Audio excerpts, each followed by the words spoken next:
Welcome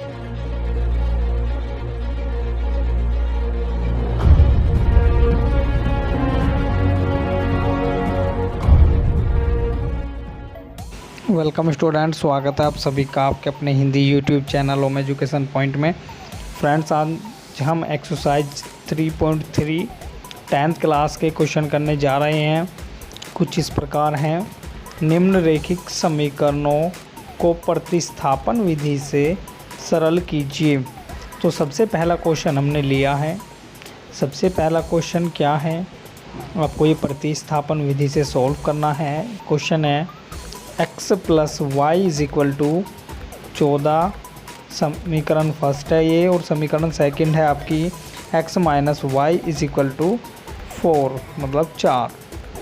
तो हम इस दोनों समीकरणों का जो ये युग्म है एक, इसको प्रतिस्थापन विधि से सॉल्व करने जा रहे हैं। आपको पूरे ध्यान से देखते हुए जाना है। यदि आपने इससे पहले हमारी वीडियो नहीं देखी है तो चैनल को सब्सक्राइब करें, और वीडियो का लिंक डिस्क्रिप्शन बॉक्स में आपको मिल जाएगा, वहां से देख सकते हैं।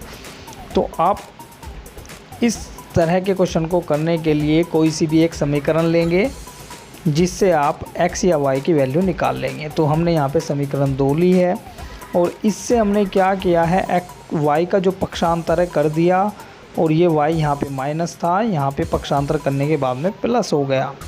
तो हो जाता है x equal to 4 plus y. जब ये x is equal to 4 plus y हो जाएगा, अब ये जो वैल्यू आपने निकाली है ये समीकरण सेकंड से निकाली है। अब x का मान समीकरण 1 में रखेंगे, क्योंकि वैल्यू 2 से निकाली गई है, इसीलिए मान आपको समीकरण 1 में रखना होगा। अगर आप समीकरण 1 से वैल्यू निकालते हैं तो समीकरण 2 में आपको वैल्यू रखनी होगी। तो इसीलिए हमने समीकरण 2 से निकाला है, तो समीकरण 1 में हम रखने जा रहे हैं वैल्यू को। तो समीकरण 1 में हमने वैल्यू रख दी है, क्योंकि 2 से वैल्यू निकाली है। क्या वैल्यू रखनी है, x की जगह पर 4 प्लस वाई रख देना है। तो मैं पहले एक बार समीकरण लिख के आपको बता रहा हूँ कि क्या है। x plus y is equal to 14 समीकरण है। अब इसमें आप x की जगह पर 4 प्लस वाई रख देंगे। 4 plus y is equal to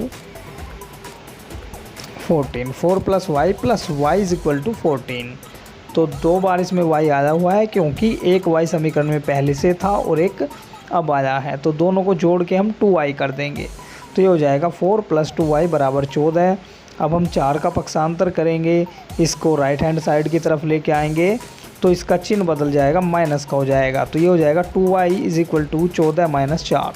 14 में से 4 घटाएंगे, आपका बच जाता है 10। तो आपका हो जाएगा 2y बराबर 10। अब ये जो 2 है इसको आप 10 के बटे में लाएंगे और डिवाइड कर देंगे। 2 से जब हम 10 को काटते हैं तो 5 आता है, 2 पंजे 10, y बराबर 5। तो ये आपका y बराबर 5 वैल्यू 1 आ चुकी है। अब y का मान आप समीकरण 1, समीकरण 2, कोई सी भी समीकरण में y का मान आप रख सकते हैं। ज़रूरी नहीं है कि आप समीकरण 1 में रखें, ज़रूरी नहीं है कि आप समीकरण 2 में रखें, आपकी मर्ज़ी है। आप समीकरण 2 में रख सकते हैं, समीकरण 1 में रख सकते हैं, या फिर एक जो समीकरण तीसरी बनी है, हमने यहाँ पे बना के नहीं दिखाई है, उसमें भी आप रख सकते हैं। तो हम यहाँ पे वैल्यू रखने चाहेंगे समीकरण 1 या 2 में से कोई सी में आप रख सकते हैं। हम 1 में वैल्यू रख करके कर देंगे, या आप x बराबर 4y में भी रख सकते हैं, इसको समीकरण 3 बनाकर। तो हम समीकरण 1 में वैल्यू आपको रख के यहाँ पे दिखा रहे हैं क्वेश्चन को किस तरह से आप आगे करेंगे। तो y का मान समीकरण फर्स्ट में रखने पर y की जगह पर आप 5 रख देंगे समीकरण 1 में। तो मैं पहले आपको एक बार समीकरण लिख के दिखा रहा हूँ। x plus y is equal to 14। अब y की जगह पर 5 रख देंगे बराबर 14। अब इसको पक्षांतर करके दूसरी साइड में ले जाएंगे, तो x बराबर 14 माइनस के 5। अब आप इसको माइनस कर देंगे, 14 में से 5 गए, 9 बचता है। तो x इज इक्वल टू 9। दोनों वैल्यू आपकी आ चुकी हैं, तो वो क्या क्या है एक बार दोनों को लिख देंगे। x बराबर कितना आया है 9 आया है, y बराबर कितना आया है आपका 5 आया है। तो ये आपका इस तरह से उत्तर हो जाता है, x बराबर 9 और y बराबर 5। ये कंप्लीट क्वेश्चन आपका यहाँ पे हो चुका है। यदि किसी की कोई समस्या है तो वो हमसे कमेंट करके पूछ सकता है या फिर व्हाट्सएप के माध्यम से भी आप हमसे पूछ सकते हैं। प्रश्नावली 3 है और क्वेश्चन ये था, समीकरण 1 मान लिया x प्लस वाई बराबर 14, समीकरण 2 है x माइनस वाई बराबर 4। समीकरण 2 से आपने वैल्यू निकाली है, आप 1 से भी निकाल सकते हैं। बस यहाँ देखना ये है, अगर 2 से वैल्यू निकालते हैं तो 1 में रखनी होती है, 1 से निकालते हैं तो 2 में रखनी होती है। इस तरह से हमने यहाँ वैल्यू निकाल दी, x बराबर 4 प्लस वाई आया। फिर आपने क्या किया, x का मान समीकरण 1 में रखा, क्योंकि हमने 2 से वैल्यू निकाली थी तो 1 में रखेंगे। अब यहाँ पे जैसे ही हमने 1 में वैल्यू रखी तो 4 प्लस वाई, ये हमने वैल्यू रखी है x की जगह पर, एक x पहले से मौजूद था बराबर 14। 2y कर दिया जोड़ के, ये 4 पक्षांतर होके इधर जाएगा, जब ये इधर जाएगा तो हो जाएगा 14 माइनस 4, 2y बराबर 14 माइनस 4 या 2y बराबर 10। जब आप घटा देंगे तब y बराबर 10/2, जैसे डिवाइड करेंगे y बराबर 5। y का मान समीकरण 1 में रखने पर आप 2 में भी रख सकते हैं। x प्लस वाई बराबर 14, ये समीकरण है, समीकरण 1। अब y की जगह पर 5 रखने पर क्या हो जाता है, x प्लस 5 बराबर 14। इसको पक्षांतर करके इधर ले जाएंगे, 14 माइनस 5, तो x बराबर 9 आपका आ चुका है। दोनों वैल्यू आपकी हैं, x बराबर 9, y बराबर 5। नेक्स्ट क्वेश्चन देखते हैं। अगला क्वेश्चन क्या है, अगला क्वेश्चन है क्वेश्चन नंबर 2 है ये आपका फर्स्ट का, s minus t is equal to 3। समीकरण 1। समीकरण 2 कुछ अलग अंदाज में आपको दी गई है, s/3 plus t/2 is equal to 6। पहले आपको ये समीकरण सॉल्व करनी है एलसीएम लेके। 3 का और 2 का एलसीएम लिया, 6 आया।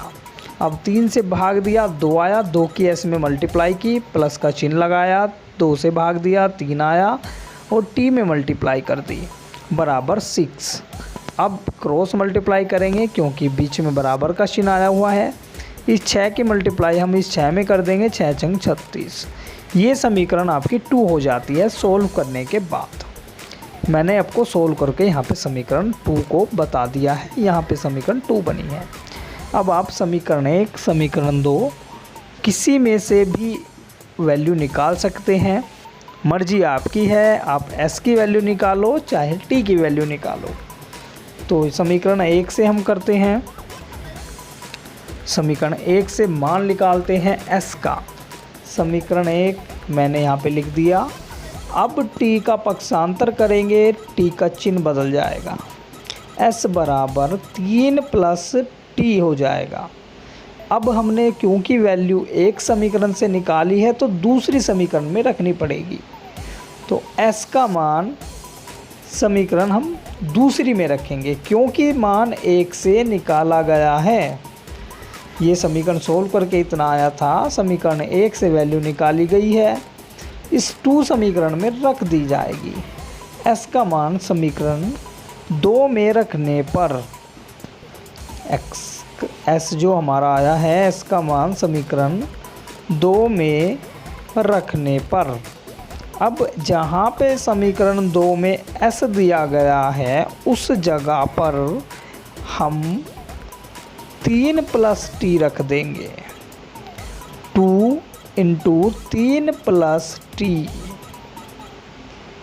प्लस 3t बराबर 36। इसकी मल्टीप्लाई अंदर करेंगे दोनों में, 3 दूनी 6 प्लस 2t प्लस 3t बराबर 36।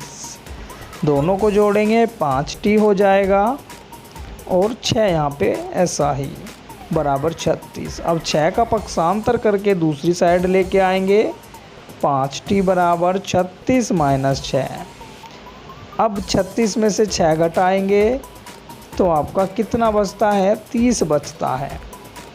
समीकरण आपकी इस तरह से बन जाएगी फिर 5t बराबर 30। अब 5 को 30 के नीचे लाएंगे, t बराबर 30/5।